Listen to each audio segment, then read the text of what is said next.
الحمد لله وكفى وسلام على عباده الذين اصطفى.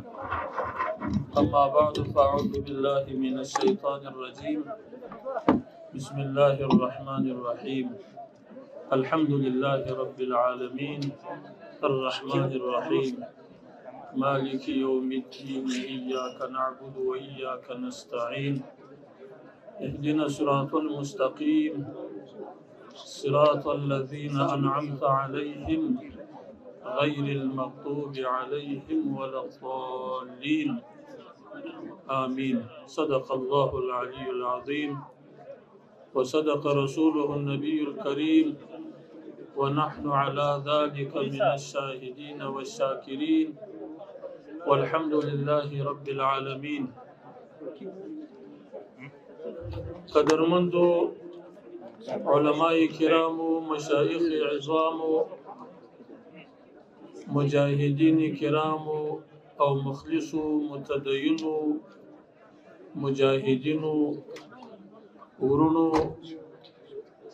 او دې قدرمند اجتماع کې قدرمندو ګډونوالو شریکانو وټولو ته السلام علیکم ورحمة الله وبرکاته. ټولو ته دغه سترې فتح او کامیابی مبارکي وایم. مبارک موسی، الله دې خیر درکړي. الله دې د ټولو مسلمانانو دپاره مبارک کړي او الله جل جلاله دې د مجاهدینو قربانی قبول کړي. الله دې د شهیدانو شهادتونه قبول کړي. الله دې د دې افغانستان د متدین او مخلص او پر دین باندې مینو خلکو قربانی دغه فتح دپاره دې الله جل جلاله دې قبول کړي. الله جل جلاله دې دا د فتح برکات او اثرات دې الله د یوم القیامه پر باقی وساتي. الله جل جلاله دې دا فتح لکه نوم فتح خلاصون، الله دې د برکاتو د خلاصولو ذریعه وګرځي.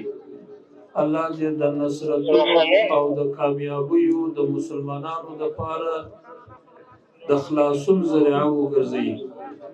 الله جل جلاله دې لکه څنګه چې په افغانستان کې الله پاک مسلمانان د کفر د ظلم او د اشغال څخه خلاص کړه، الله دې د دنیا ټول مسلمانان د ظلم او ستم څخه د ظالمانو خلاص کړي. الله دې داسې کامیابی په نصیب کړي لکه نن چې د افغانستان د مسلمانانو او مجاهدینو ورونو په برخه شوې ده. الله دې د ټولې دنیا د مسلمانانو په برخه کې. محترم ورونو، دا د الله جل جلاله یقینا یو عظیم انعام دی، نعمت دی، او د نعمت ساتنه په شکر باندې کیږي. چې د الله د نعمت شکر ادا شي. د شکر معنا دا ده چې موږ د الله جل جلاله عبادت ته متوجه سو، د الله رضا ته متوجه سو، او د الله جل جلاله شریعت او د الله جل جلاله دین په دې ځکه کې قائم کو او داغه د پاره خدمت وکړو. ورونو، الله پاک زموږ نصرت کړی دی، موږ ته کامیابی را په برخه کړی ده. نو د الله جل جلاله حقوق به ادا کوو، الله به نه ناراضه کوو، د الله سره به وفا کوو. لکه الله چې په خپل وعده باندې وفا وکړل چې ان تنصروا الله ینصرکم، چې موږ د الله د دین په نصرت کې وو، الله مو نصرت وکړي. نو موږ هم د الله سره وفا کوو، دا د دین نصرت او کومک به نه پرېږدو. ورونو، دا زموږ ذمهواري، دا د دین خدمت، د شریعت حاکمیت، دا زموږ تر مرګه پورې ذمهواري ده، دا موقته ذمهواري نه ده. تر څو پورې چې ژوندي یو د الله جل جلاله د دین او د الله جل جلاله د شریعت حاکمیت په ځانو کې او په نورو کې راولو. الله جل جلاله دې موږ ته هدایت وکړي، الله دې زموږ په لاس نورو ته هدایت وکړي، الله دې موږ اصلاح کړي، زموږ په لاس دې الله نور اصلاح کړي. الله ته دعا کوي چې الله جل جلاله دغه فتح دائم او قائم ولري. ورونو جهادونه کامیاب شوي دي. په افغانستان کې موږ تجربه لرو، جهاد کامیاب شوی دی. د شوروي په وخت کې مجاهدینو شي قرباني ورکړلې، الله دې د دې قرباني قبول کړي. مخلص مجاهدین شهیدان شول، مقدس وینې توی شولې، شوروي مات شو، الله کامیابی راوسته. خو هغه د سختي په وخت کې موږ کامیاب شو. کله چې د راحت وخت راغی بیا مسیر خطا شو، بیا لاره بدله شوه، بیا په یو بل حالت کې رالو. نو ډېر ځله په سختي کې یو سړی کامیاب شي، لیکن په راحت او په کامیابی کې په اسانی کې بیا ناکام شي. الله دې نه کوي. په سختي کې خو الله کامیاب کړو او مجاهدینو شي قرباني ورکړي. الله دې مو په راحت کې کامیاب کړي. تر اوسه پورې خو ښه کامیابي روانه ده. د الله سره راضي یو، الله دې را سره راضي شي. اسلامي نظام دی، شرعي نظام دی، شریعت حاکم دی او د مسلمانانو حقوق محفوظ دي، امن دی، صلح ده. دا نن چې په سراسر افغانستان کې امن دی، الله دې مجاهدینو ته لوی اجرونه ورکړي چې په افغانستان کې امن قائم کړی دی، محنت یې کړی دی. ظاهري اسباب خدي دي، خو لیکن دا امن د الله د طرفه دی. د الله شکر به ادا کوو.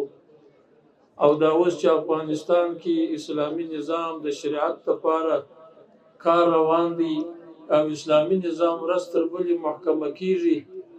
ګورئ مجاهدینو ورونو، علماو، ټولو متدینو افغانانو ته وایو چې غفلت ونه کوي. دغه فتح که ستاسو د لاسه وتل، دا ستاسو په غفلت باندې د لاسه وځي. چې غافل نه سئ، متوجه سئ د الله جل جلاله شریعت ته. ګورئ چې زړونه مو په دې منصبو کې بند نشي، زړونه مو په دنیا کې بند نشي، زړونه مو په دې سیالیو کې بند نشي.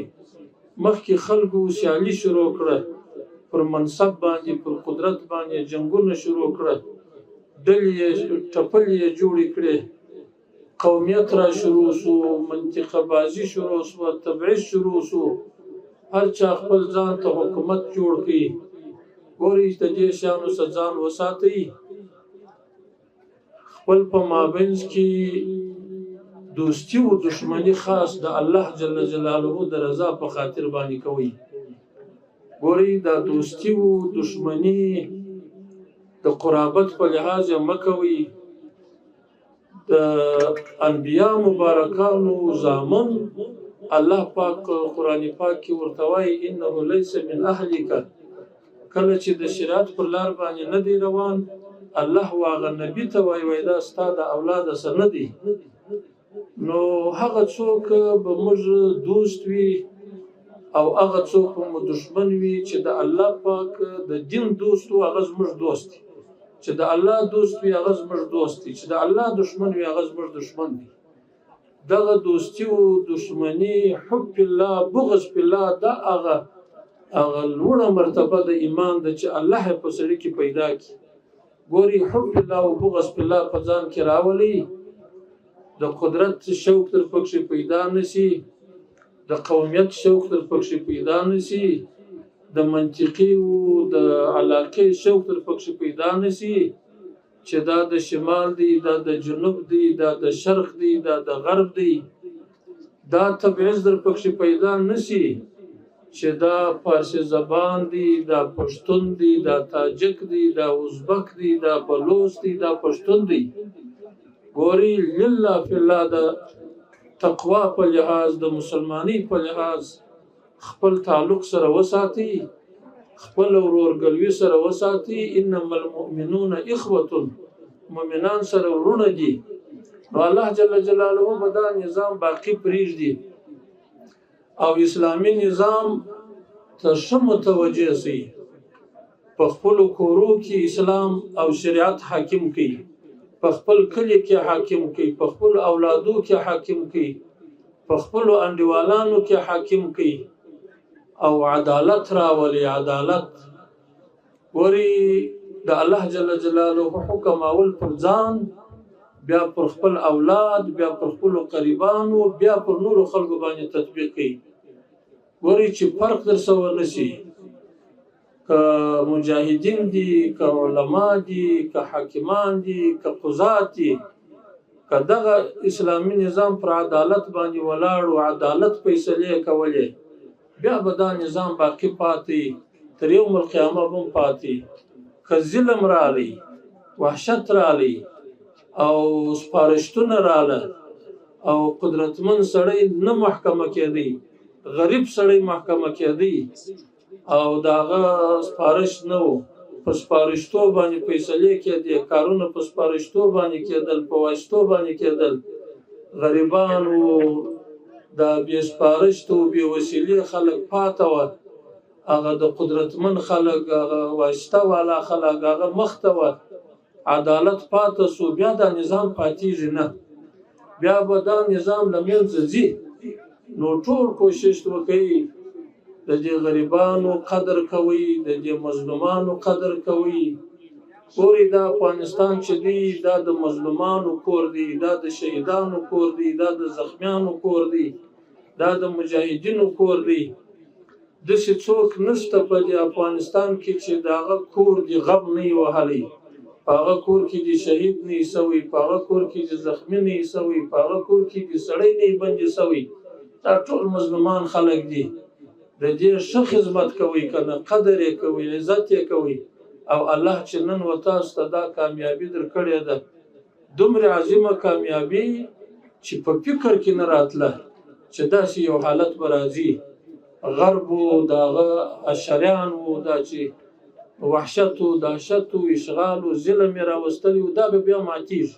خو الله په خپل قدرت باندې بالذات په خپل قدرت باندې مات کړه، موږ نه دي مات کړي، دا الله مات کړي دي. دا الله شکر به ادا کوو، الله ته به په سجده پرېوځو، پر دې مسلمانانو باندې به رحم کوو. پر دې مسلمانانو ډېر ظلمونه سوي دي، څو دورې دا 40 کاله 45 کاله پر دې مسلمانانو باندې ظلمونه سوي دي. اوس یې وخت دغه دی چې پر پټیو باندې، پر زخمو باندې پټۍ واچوو او د دې خدمت وکړو. الله دې موږ ته د دې توفیق راکړي چې هم یې دیني خدمت وکړو، هم یې دنیوي خدمت وکړو.